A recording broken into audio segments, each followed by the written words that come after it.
세상에 떠도는 기묘한 괴담들. 첫 번째 이야기, 전라남도 목포 근처 섬에서의 초분이라는 풍습괴담. 제가 유년 시절을 보내던 곳은 전라남도 목포에서 배를 타고 약 1시간 30분 정도를 가면 나오는 다도의 섬 중의 하나였습니다. 저는 이곳에서 중학교까지 졸업을 했는데요. 제가 초등학교 5학년 때였습니다.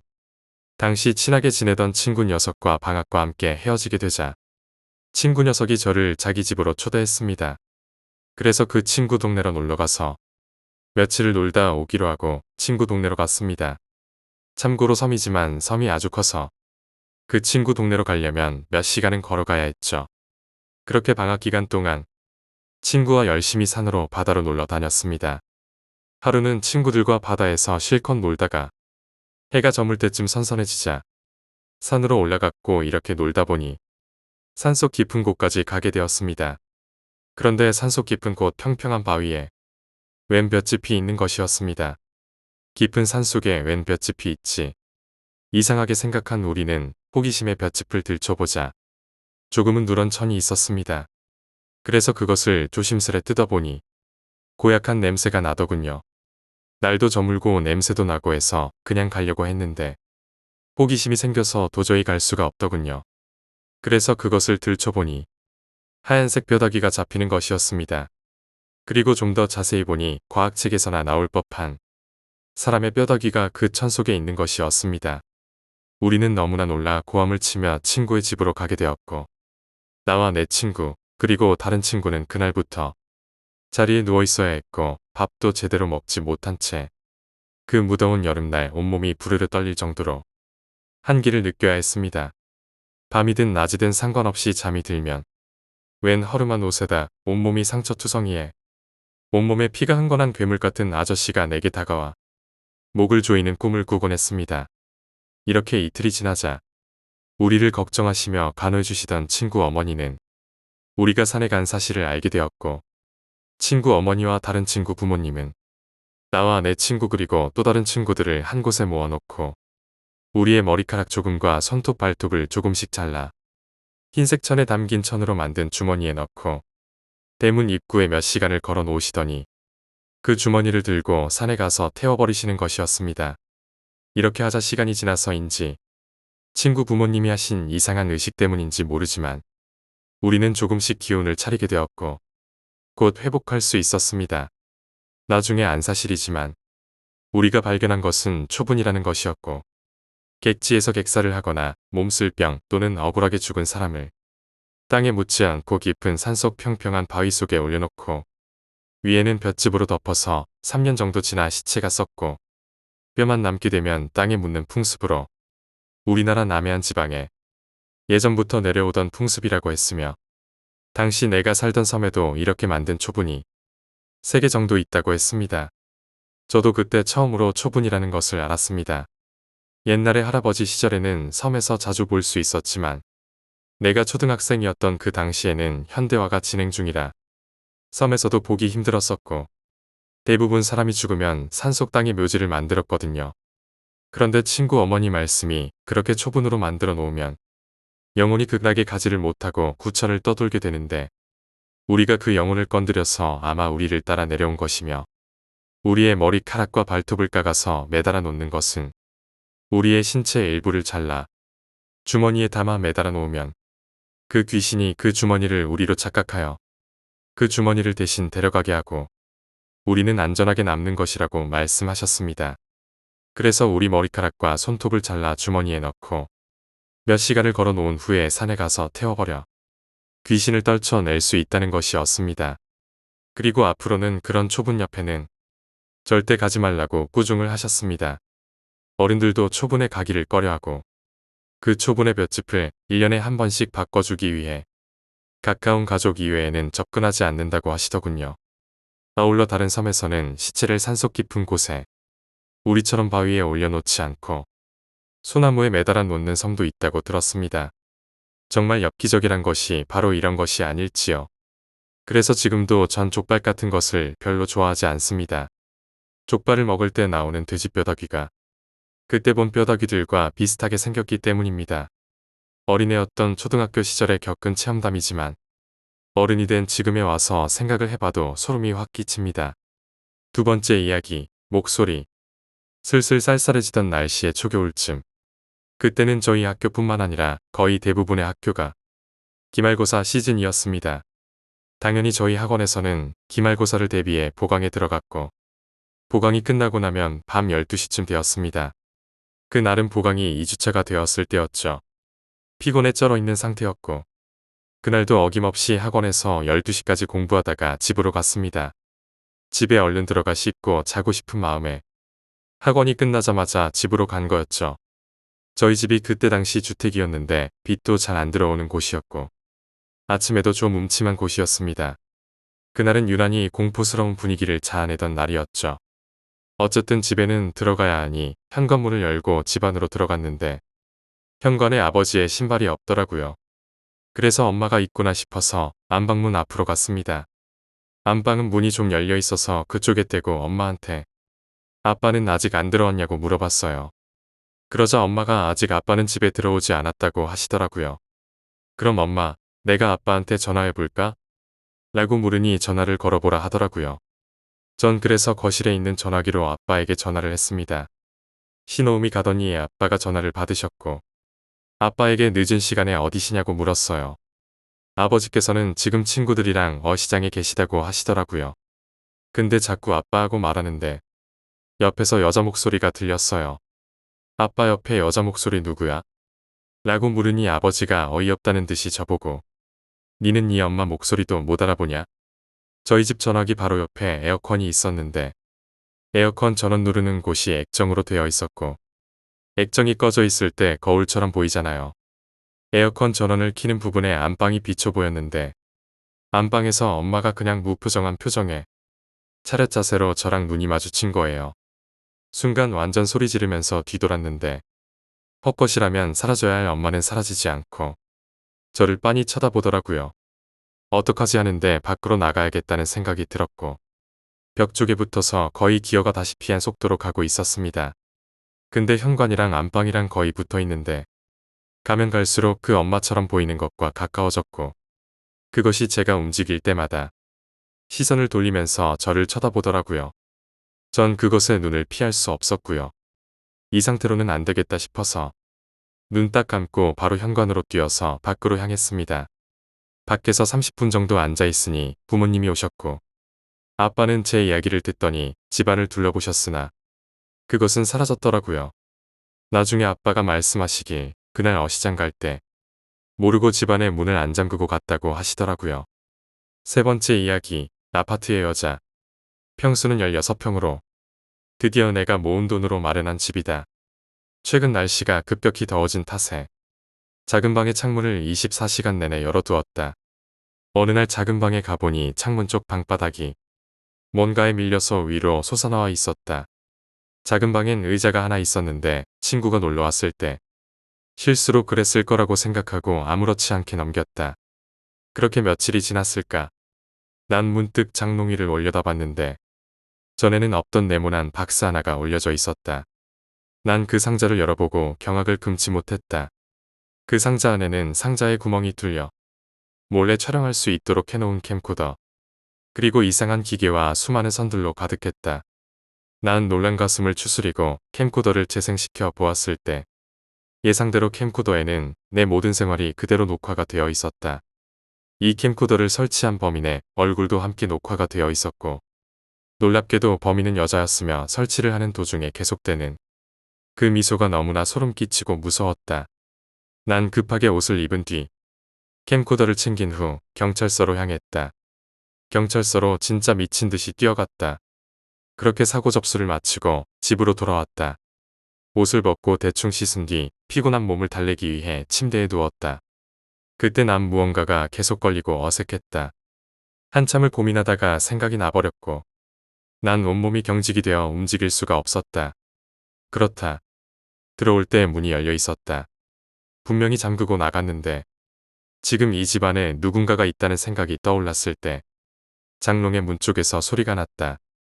난 범인이 여자인 걸 알면서도 공포에 질려 있었고 몸을 움직일 수도 없었다. 장롱의 문틈 사이로 숨소리는 계속 들렸고 나는 자는 척하며 도망칠지 어떻게 할지 계속 생각하고 있을 때 여자는 이야기했다. 안 자고 있는 거 다 알아요. 네 번째 이야기, 그 애의 목소리. 얼마 전부터 있었던 일이야. 집에 돌아가는 길에 항상 같은 곳에 서 있는 여자애가 있어. 근데 내가 근처를 지나갈 때마다 그 자리에서 매번 손을 흔드는 거야. 아무 말도 없이 그저 나한테 손만 흔들었지. 처음엔 아는 사람인가 생각도 해봤지만 아무리 생각해도 누군지 기억이 안 나는 거야. 오늘도 어김없이 손을 흔드는데 이전과 다르게 뭔가 말하는 것 같더라고. 누군지 궁금하기도 했고 무슨 말을 하는지도 궁금했어. 그래서 발걸음을 그 여자애 쪽으로 옮기려고 했어. 항상 내가 부적으로 가지고 다니는 목걸이가 있는데 그게 갑자기 끊어지더라고. 그래서 별 생각 없이 주우려는데 갑자기 내 바로 앞에 철근이 하나 떨어지더라고. 정말 영화 같은 일이지. 거기가 공사 현장이라는 걸 깜빡하고 있었는데 눈앞에 커다란 철근이 떨어진 거야. 정신이 돌아올 때쯤 그의 목소리가 들리기 시작했어. 이리 와. 빨리 왔었어야지. 다섯 번째 이야기, 귀신 보는 회사 동료. 영감을 지닌 동료에게 들은 이야기야. 원래 옛날부터 종종 귀신을 봤다던 그녀지만 자주 보게 된 계기는 따로 있다고 하더라고. 이전에 장례식장에서 일했을 때부터 심해졌다는 거야. 그 시절 그녀가 겪은 일 중 하나였대. 그날 장례식은 밤에 자다가 심장발작으로 세상을 떠난 남자의 장례식이었어. 당연히 부인의 황망함과 슬픔은 엄청났고 장례식장에 달려온 사람들도 갑작스러운 비보에 충격을 받아 분위기는 굉장히 무거웠어. 너무 어려서 아직 무슨 상황인지조차 모르는 듯한 딸은 쓰러져 오는 어머니 옆에서 멍하니 앉아있을 뿐이었어. 이런저런 준비 때문에 식장 안에서 일하고 있던 그녀에게도 그 분위기는 참기 힘들 정도로 무겁게 느껴졌어. 하지만 동료가 가장 참기 힘들었던 이유는 죽은 당사자가 자기 장례식장을 보고 있었기 때문이었다고 해.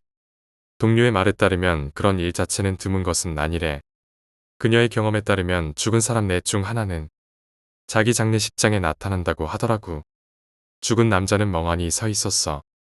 왜 이런 일이 일어난 건지 전혀 이해 못하는 듯한 얼굴을 한 채로 재단 위에 놓인 자신의 영정사진, 쓰러져 오는 아내, 장례식장에 몰려온 친척과 친구들의 침통한 얼굴, 이리저리 둘러보는 사이 남자는 서서히 자신이 죽었다는 걸 이해한 듯 점차 절망스러운 표정을 지어갔대.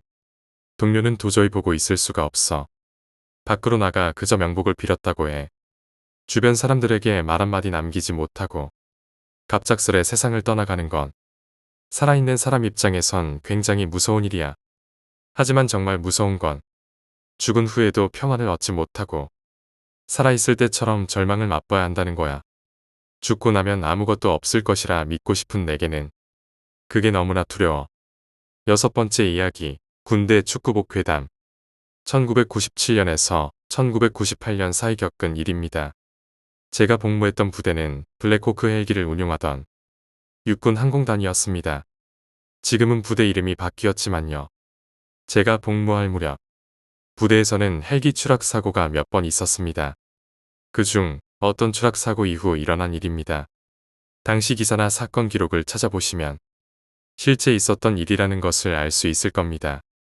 육군 소속이지만 병력 수송용 헬기를 주력으로 운용하던 부대였던 만큼 간부와 사병의 비율이 반반에 가까울 정도로 간부가 많은 부대였습니다. 사병의 절대적인 숫자가 적다 보니 하루에도 경계 근무를 여러 번 나가기도 하고 재수가 없으면 2교대로 들어가는 말뚝 근무도 심심치 않게 잡히곤 했습니다. 저는 상황실에 근무했기에 평소에는 경계 근무를 서지 않았지만 대규모 작전 등으로 부대의 인력이 모자라면 빈 자리를 메우기 위해 초소 경계 근무에도 끌려가곤 했습니다. 어느 날 대규모로 진행된 야간 헬기 작전에서 부대 소속의 헬기 한 대가 추락하는 사고가 일어났습니다. 보통 헬기가 추락하면 조종사와 승무원은 10중 8구 유명을 달리합니다. 하지만 그날은 탑승자 중 절반이나 생존했습니다. 사고 조사에 따르면 헬기가 추락하기 직전까지 정조종사가 조종관을 돌려 자신이 탑승한 쪽으로 헬기를 기울였다고 합니다. 그 덕분에 반대편에 타고 있는 부조종사와 승무원은 큰 부상에도 불구하고 목숨을 부지할 수 있었던 것입니다. 낙하산으로 탈출할 수 있지 않냐는 질문을 가질 수도 있겠지만 야간에 저공 전술 비행 도중 고압선에 걸리게 되면 낙하산을 펼 시간조차 없이 추락하게 됩니다. 작전 개시 전 고압선의 배치와 송전탑 위치를 숙지하는 것이 필수적인 이유입니다. 사고 직후 현장을 수습하기 위해 나선 선발대가 현장에서 각종 무장과 조종사 및 승무원의 유품들을 회수해왔습니다. 그 물건을 정리하던 도중 우연히 순직한 정조종사가 착용한 헬멧에 손을 대게 되었습니다.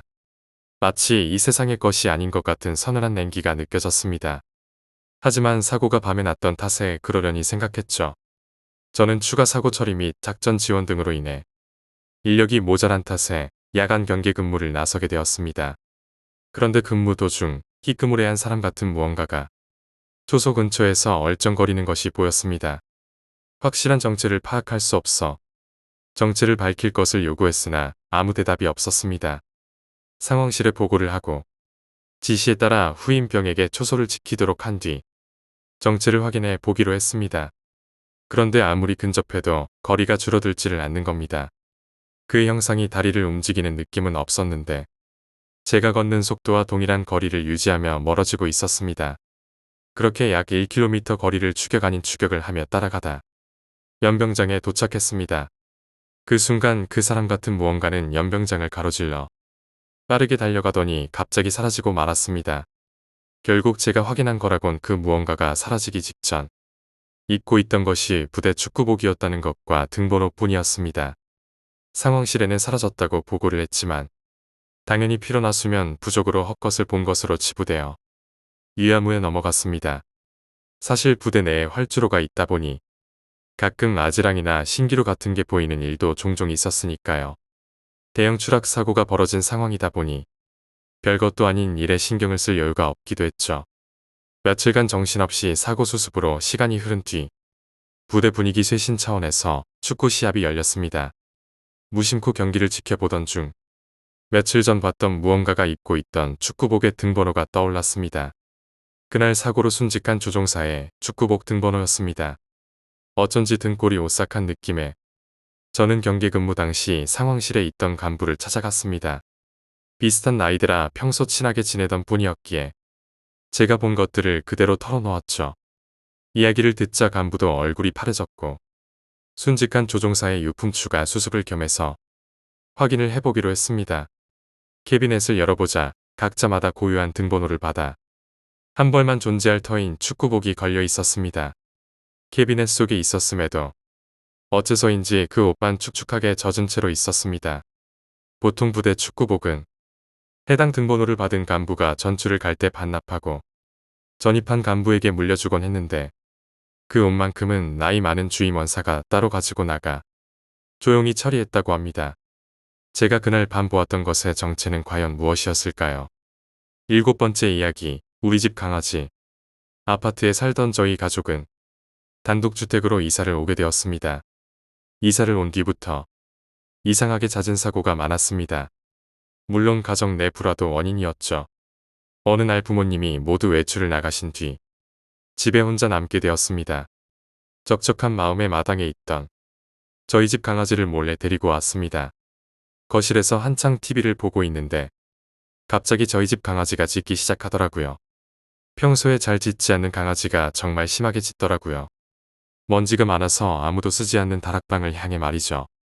얘가 왜 이러나 하며 다락방을 쳐다봤는데 분명히 닫혀 있었던 문이 빼꼼히 열려 있는 겁니다. 괜스레 섬뜩해져 재빨리 다락방 문을 닫아버렸습니다. 근데 말이죠. 강아지가 짖는 방향이 다락방 쪽에서 주방 쪽으로, 주방 쪽에서 TV 쪽으로, TV 쪽에서 소파 쪽으로 계속 바뀌더라고요. 너무 무서워서 리모컨을 꼭 쥐고 눈을 감았습니다. 몇 분이 지났을까요? 더 이상 강아지가 짖지 않길래 살며시 눈을 떴습니다. 그 순간 강아지는 제 머리 위를 보고 짖었습니다. 8번째 이야기, 노래방 괴담. 아는 언니가 노래방을 운영하고 있어서 놀러간 적이 있습니다. 앞에는 스테이지도 따로 있어서 굉장히 좋아 보였던 노래방입니다. 부모님끼리도 친분이 있던 사이라 언니 집에서 잠을 자기도 하고 하루는 언니를 따라 그 노래방에 갔습니다. 영업 시작 전이라 종업원 몇 분만 계셨고 열심히 이쪽저쪽 돌아보고 있었습니다. 근데 갑자기 배가 아파서 화장실에 가고 싶었습니다. 그래서 화장실이 어디 있는지 물어서 갔더니 빌딩 안에서 화장실을 같이 쓰더라고요. 볼일을 다 보고 나왔는데 화장실이 한쪽 벽면 전체로 거울이더라고요. 근데 맨 끝쪽에 한 여자가 머리를 거의 다 풀어놓은 뒤 립스틱을 바르고 있더라고요. 거기다 한국 사람이 아니라 동남아 쪽 사람 같았어요. 근데 립스틱을 괴상하게 바르더라고요. 꼭 아이들이 장난으로 입술에 마구 바르는 것처럼요. 최대한 시선을 피하고 손을 씻기 위해서 세면대로 갔는데 물이 안 나오더라고요. 뭐지? 하면서 잠시 멍 때리다 그 여자를 봤는데 그 여자가 저를 빤히 쳐다보고 있더라고요. 근데 뭐랄까, 그냥 가만히 있는 게 아니라 정말 멈췄다라고 느껴지는 그런 느낌이었어요. 일단 무서워서 얼른 화장실은 나와서는 언니한테 달려가서 언니, 화장실이 이상해. 그렇습니다. 저는 물이 안 나오는 게 이상하단 뜻이었어요. 언니는 눈이 휘둥그레지더니 빌딩 안에 화장실에 갔냐고 물어보더라고요. 그래서 제가 맞다고 했더니 원래 이 빌딩 안에 있는 사람들도 혼자는 안 간다네요. 그래서 왜냐고 물었어요. 이 건물에서 화장실에서 말레이시아 여자가 살해를 당했대. 국제 결혼한 남자가 홧김에 죽였다고 하더라고. 9번째 이야기, 동네의 흉가. 우리 동네엔 흉가가 하나 있다. 음침한 분위기에 귀신이 나온다는 소문이 끊이지 않았다. 어느 날 친구들과 술을 마시고 집으로 돌아오는 길에 흉가 앞에서 발걸음이 멈춰졌다. 평소였으면 엄두도 못 냈겠지만 술도 마셨겠다. 술 기운을 빌려 그 흉가로 가보기로 했다. 몇 분이나 지났을까. 유일하게 보이는 그을린 액자 속 사진에선 이 집에 일어난 참혹한 사태를 알 수 있었다. 이곳에 불이 났었구나. 그 뒤로는 아무것도 나오지 않았고 긴장했던 마음을 풀고 마지막 방에 들어섰다. 창문도 하나 없던 그 방에서는 유일했던 달빛마저 없었고 아무것도 보이지 않았다. 핸드폰 불빛에 희미하게 붉은 글자가 보였다. 핸드폰은 배터리가 없어 이내 꺼져버렸고 주머니에 있던 라이터를 켰다. 라이터 불빛으로 방 안을 살펴보니 온통 붉은 글자로 쓰여 있었다. 천장에까지 지배할 정도로 방을 메우는 붉은 글자. 온몸에 소름이 돋았다. 죽여버릴 거야 라고 방 안에 가득히 붉은 글자로 써 있었다. 하지만 진짜 소름 끼치는 이유는 아직 그 글자가 마르지 않았다는 것이다. 10번째 이야기, 네가 보여.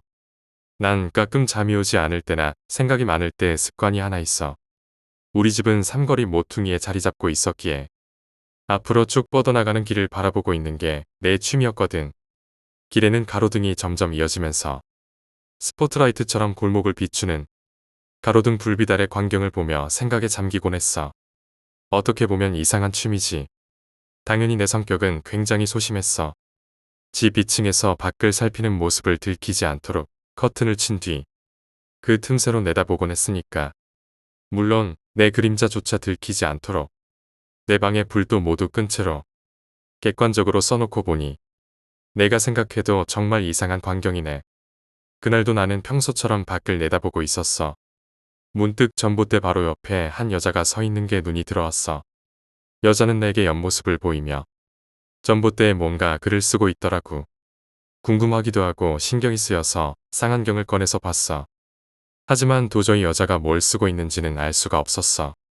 문득 여자의 얼굴로 방향을 돌렸다가 나는 숨이 턱 막혔어. 눈이 마주쳤어. 전봇대까지는 꽤 거리가 있었고 나는 커튼의 그늘에 숨어 있었기에 밖에서 날 알아차리는 건 불가능했으니까. 처음부터 내가 여기 있다는 걸 알고 있는 게 아니라면 절대 불가능했어. 당황했지만 나는 여자가 나를 눈치채지 못했을 것이라고 여기고 있었어. 시선이 마주친 것 같았지만 우연히 여자가 우리 집 쪽을 바라보고 있었을 거라고. 하지만 바로 그 여자는 양손을 둥글게 말아 눈앞에 가져다 댔어. 마치 내가 들고 있는 쌍안경처럼. 들리지 않았지만 입모양은 분명히 그렇게 말하고 있었어. 나는 네가 다 보여. 11번째 이야기, 자취방 괴담. 원룸에서 혼자서 자취를 하는데 아주 깔끔하고 시설도 좋은 자취방입니다. 느낌이 좋아서 안심하고 계약을 했어요.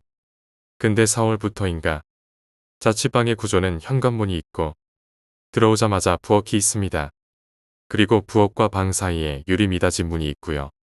저는 그때 몸이 상당히 좋지 않았기 때문에 야행성 습관을 버리고 규칙적인 생활을 하고 있었습니다. 때문에 원래라면 깨 있었을 새벽 2시에 이미 잠을 자고 있었던 거죠. 그렇게 한참을 자던 저는 이상한 느낌에 눈을 뜨게 되었습니다. 깨자마자 문을 두드리는 소리가 귀에 들려왔습니다. 쾅쾅 두드리는 게 아니라 아주 작게 똑똑 하는 소리였죠. 현관문에 힘을 전혀 주지 않은 채 노크를 하는 듯 너무나도 작은 소리였습니다. 그날 저는 대수롭지 않게 넘어갔습니다. 하지만 그 후로 매일 새벽 그 소리는 들려왔습니다. 처음엔 별거 아니라고 생각하려 했지만 노크랑 박자가 항상 너무 똑같게 일치했습니다. 노크 소리는 매번 현관문에서 났습니다. 항상 자다가 반쯤 깨서 듣는 소리기에 짜증이 나서 확인해 보기로 마음을 먹었습니다. 혹시 어떤 사람이 술을 마시고 두드리는 소리가 아닌가 싶기도 하고 도둑이 들어오려고 무슨 수작을 부리는 건 아닌가도 생각했거든요. 잠에서 깨서 몽롱한 상태로 저는 식칼을 하나 꺼내든 뒤 슬쩍 문을 열어보았습니다. 그리고 밖에는 아무도 없었습니다. 어둠뿐인 복도. 인기척조차 느껴지지 않는 복도의 침묵만이 저를 반겨주었을 뿐입니다. 저는 자다 깼기 때문에 너무 졸렸고 잘못 들었나 싶어 바로 방으로 들어와 다시 잠을 잤습니다. 하지만 그날 이후 현관문에서 노크 소리는 전혀 들리지 않더라고요. 저는 이상하다 싶으면서도 소리가 안 들리니 일단 잘 됐다는 생각을 하며 다시 일상생활로 돌아갔습니다. 그리고 현관문에 노크가 사라진 지 얼마나 되었을까요? 다시 노크 소리가 들리기 시작했습니다. 그런데 이번엔 현관문이 아니었습니다. 미닫이 문이었습니다. 부엌과 방을 가로막는 그 유리 미닫이 문 말입니다. 너무 힘이 없는 노크 소리는 아주 작은 소리였습니다. 하지만 규칙적인 노크. 저는 그 소리를 듣고 왜 현관문에서 노크 소리가 들리지 않았는지 깨달았습니다. 현관문에서 노크를 했던 그 무언가는 제가 문을 열었을 때 들어왔던 거겠죠. 그리고 며칠 전 부모님이 제 자취방에 오셔서 주무셨을 때 덥다는 이유로 그 유리 미닫이 문을 열고 주무셨습니다. 아버지는 가위에 눌리셨고 이상한 여자가 부엌에서 스르르 다가오더니 어머니 배 위에 엎드려 누워 이상한 말을 속삭이는 걸 봤다고 하시더군요. 그렇게 저는 그 집을 떠났습니다. 12번째 이야기, 사채업. 예전에 제 친구는 사채업 쪽에서 일을 했습니다. 친구 자신도 꽤 불량하였기 때문에 처음에는 천직이라며 웃었지만 아무리 그래도 도끼를 들고 있는 사람에게 쫓기거나 채무자가 기르던 대형견에게 쫓겨 죽을 뻔하거나 아이가 울부짖는데도 억지로 가족 이산 수속을 진행하는 등 현실은 상상 이상으로 지독한 모양이었기 때문에 질린 기색이었습니다. 하지만 그 회사 사장은 야쿠자였고 상사도 전형적인 사채꾼이어서 일을 관두기가 쉽지 않았다고 합니다. 그러던 어느 날 사무소에 채무자 아저씨가 전화를 해와서는 돈을 갚겠다는 말을 하기에 상사와 함께 채무자 아저씨의 집으로 찾아갔다고 합니다. 아저씨 집에 도착한 뒤 현관 앞에서 불러봐도 나오질 않아서 열려있던 현관을 통해 집 안에 침입했는데 불법 사채에 손을 댈 정도니 예상대로 집 안은 엉망진창이었고 쓰레기장 같은 집 안으로 들어가 보니 안쪽에 아저씨가 있었는데 아저씨는 목을 메고 허공에 뜬 채 흔들리고 있었습니다.